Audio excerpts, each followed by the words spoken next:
Hello again, folks. It's Barry with Barry's 8-Track and Classic Car Radio Repair, and today we're demonstrating another one of my famous Delco full system conversions. That means we've done a modern conversion on the radio so that it has four speaker outputs, all with their own separate amplifiers, and we've also modified the tape deck to get the best possible sound out of the conversion. And just a quick rundown of what I do to this thing. Here's the radio itself. For best possible sound, we replace the original connectors with a 12-wire harness, which includes all your speaker wires, two per speaker. The speakers cannot be grounded with a modern conversion of this nature. And then let's go ahead and zoom in on this thing, see if I can get a little bit better view. I may have to turn the iris down so that the lettering stands out better. Alrighty, and let's find this. Okay, just momentarily. We have our output jacks, which go to the actually these are the aux input jacks for the radio, which goes to the tape deck output, and that's why they're labeled tape out. This customer has requested the Bluetooth and USB edition, and he's also requested that I don't drill any holes in the front for the built-in Bluetooth microphone.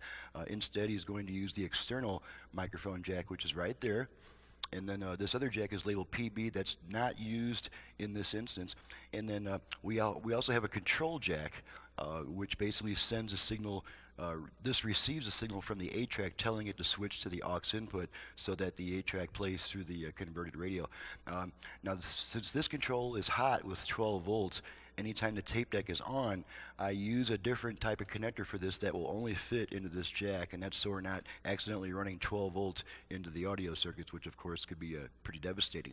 So now we're going to, and this customer has also requested a separate USB port only for charging, and so there's that. That's on the end of a USB cable, and that's in addition to the USB that he's got that actually reads music off of a USB drive. And now we'll move to the tape deck here. This is your typical Delco T200 early style tape deck. We have the tape output jacks that go to the tape output jacks on the radio. We have our control jack, which connects to the control jack on the radio. And then since the 8-track uses up the radio's aux input, I also include an aux input on the tape deck, and anytime there's not a tape inserted into the unit, this will pass the signal from your portable device onto the radio so that you don't lose your aux input just because there's an 8-track using it. So now we're going to go ahead and hook this system up, and we're going to check it out. This comes from my friends at Sledgehammer Games in Foster City, California. Going to zoom out a bit so we can get our stuff mounted into a temporary stand that I've got here. Let's see here. Alrighty. This might take just a minute. Get my stand hooked up, and we'll be rolling here. Okay. The tape machine, when I'm done with it, only has hot and ground wires. We get rid of that confusing connector that sends the speaker signals all through crazy places and stuff like that. So we're going to stick our tape deck down here. I may have to someday tilt that camera so that it picks up this type better. Alright, we're going to get our radio hooked up. Okay, so we've got, I'm going to use an RCA cable, a standard RCA cable, which goes from the RCA jacks on the radio. That would be the tape out jacks. Plug those into the 8-track unit, and then we'll plug them into the matching jacks on the radio, tape out. Make sure we get that in the right place. Okay, and we've got and I do include the special cable for the control signal because it's not a common connector. It's actually an electronics test connector, and I do that again because we need to have a different type of connector when we're running hot 12 volts into something. Okay, and that's going to go into our control jack on the 8-track unit. Okay, and then from here, we just have the 12-wire harness that comes from the radio, and then we have a matching harness that the customer wires into his car for the speakers and power and all that cool stuff.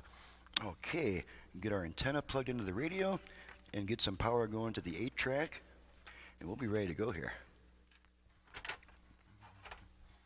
Okay, I'm going to try to orient this thing to where you can see it pretty well. Alrighty.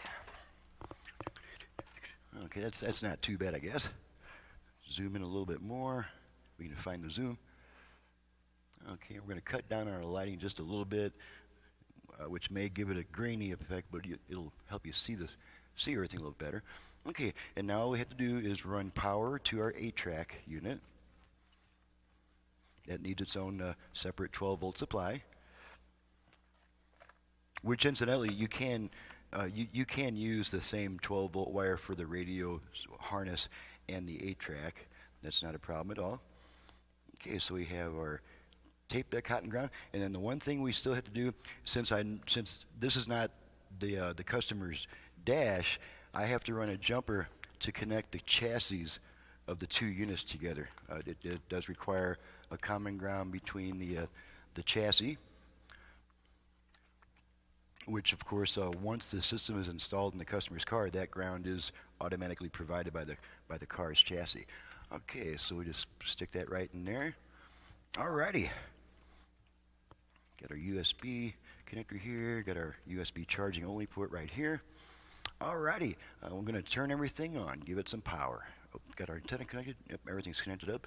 Alright, here we go, going to get my bench fired up. And now we're going to turn the radio on. I believe, yes, it's set to FM at the moment, so let's turn it on. Okay, and the first thing we're going to do, we're going to run it down the dial. Make sure we pick up a good 25 to 30 FM stations, which is common after the conversion.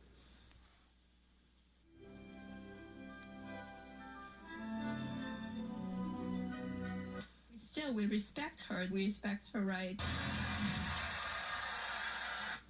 The number, one more time, 888-888-99. And death. Stand at the crossroads.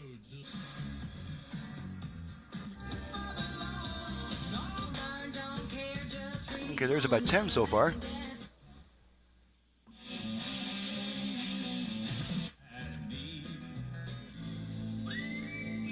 Surgery, compromise, or high is way on the left. So, Dollar purchase required. Minimum monthly payments were.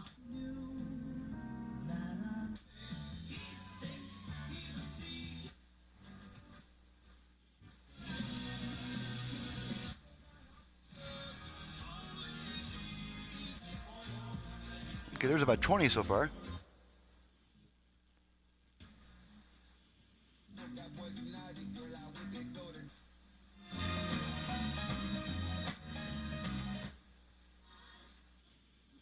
$47 gallons for just $19.99. We play games. Family.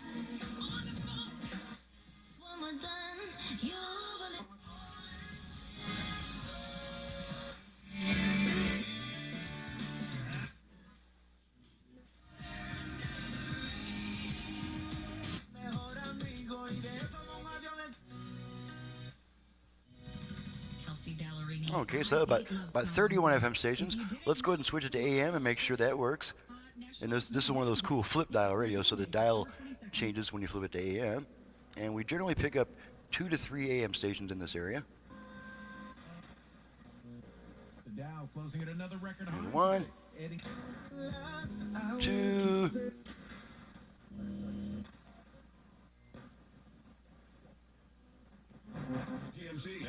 And there's 3.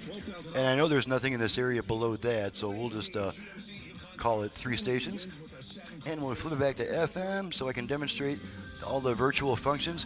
This was originally a mono radio, which means it did not have either a balance or a front rear fader. It now has both of those because now you've got 4 speakers that you can hook up to this thing.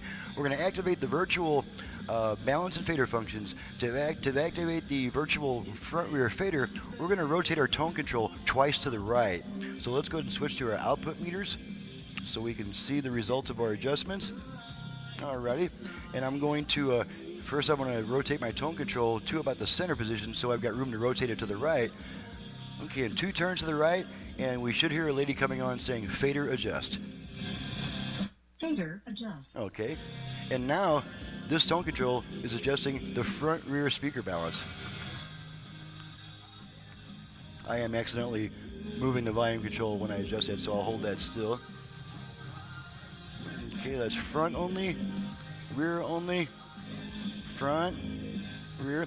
Okay, now I'm going to center the speakers, and I'm going to stop adjusting it. After about 2 seconds, you hear that one beep saying that that setting has been saved, and this is once again just the tone control. Okay, now we're going to activate the virtual left-right balance control. Same procedure, except we turn our tone control twice to the left. So here we go. Balance adjust. Okay, balance adjust. And now this tone control is adjusting your left-right speaker balance.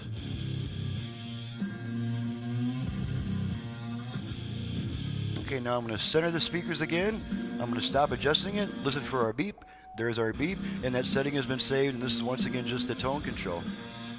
Okay, now we're going to test the Bluetooth function. I'm just going to make sure it activates because it's pretty time consuming to actually pair it with a device and get it operating, but I do want to make sure that it works and activates. And one of the ways we can activate the Bluetooth is to give our volume control 2 turns to the right. So here we go. Bluetooth ready to pair. Okay, Bluetooth ready to pair, and now it's trying to pair with a wireless audio device, which it's not going to pair, of course, since I don't have a device handy to pair with. So in 90 seconds, that lady will come back on saying pairing not completed. While we're waiting for that, we can test our USB reader, and I'm just going to plug my radio commercial into it, which I have on a USB stick, just to give it a quick test. Okay, it's plugged in.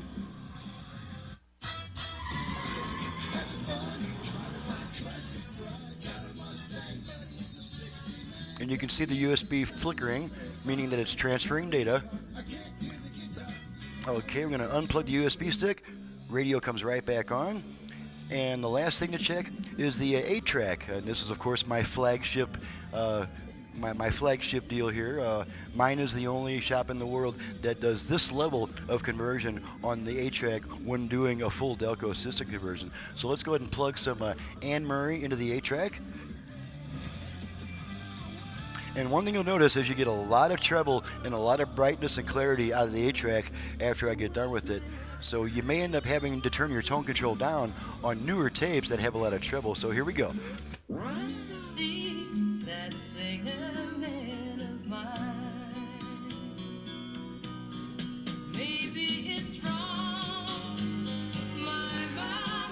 Okay, now this.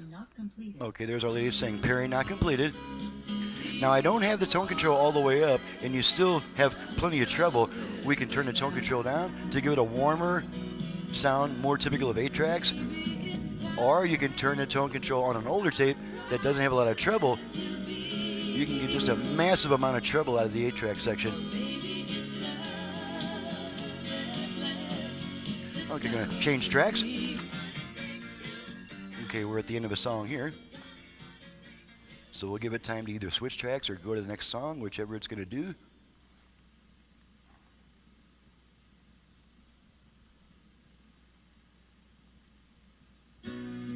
Okay, next song.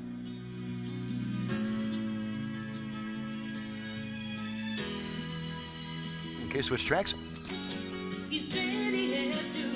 Now that's actually a little bit shrill, so I'm going to turn the tone control. That's a little better. But on an older tape, you're going to want that extra bit of treble.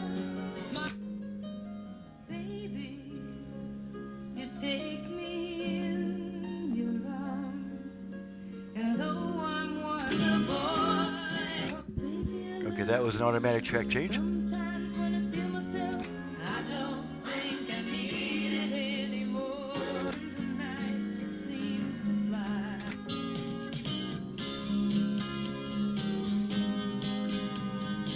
Okay, I'm going to pull the tape out. Radio comes right back on. And the last thing to check is the aux input. And all I'm going to do is feed up just a quick tone into it and make sure it switches over from the radio to the aux input. So I have to find the aux jacks on the back of the 8-track, and here we go. There's one side, and there's the other side. And now when using the aux input, the radio holds on to that aux input a little bit longer than it needs to, and there is a 20-second delay before the radio comes back on. And that's just to make sure that it's not constantly switching back and forth between the radio and aux input between songs or during quieter music passages. And that's... if you don't like that delay, just turn the radio off, turn it right back on, and it'll start working again immediately. So that's everything's working correctly. She's ready to go back to the customer. The system has been tested fully and completely, and I'm ready to get back to work on another job. And let me see if I can find my face here. Once again, I'm Barry with Barry's 8-track and classic car radio repair. And you've just seen what I can do to an original 8-track unit, classic car 8-track unit, and classic car radio, and also the Delco full system configuration, which mine is the only shop that does this particular type of unit, this particular type of operation on a full Delco system conversion, and for no other reasons, for two reasons. Number one, I replaced the original 8-track preamp with my own design. Number two, this unit has a new motor with the speed control board that I build by hand. Otherwise, the noise from the old motor sometimes creeps into the signal, and you can hear it in the tape deck. So that's kind of like going the extra mile type stuff that I do to get the best possible performance out of a full Delco system conversion. If you have an 8-track player either for home or for car use, of course I'm your guy. You can reach me directly at 928-533-9666. My website is in the description below. Thank you very much for watching and listening, and we'll see you next time.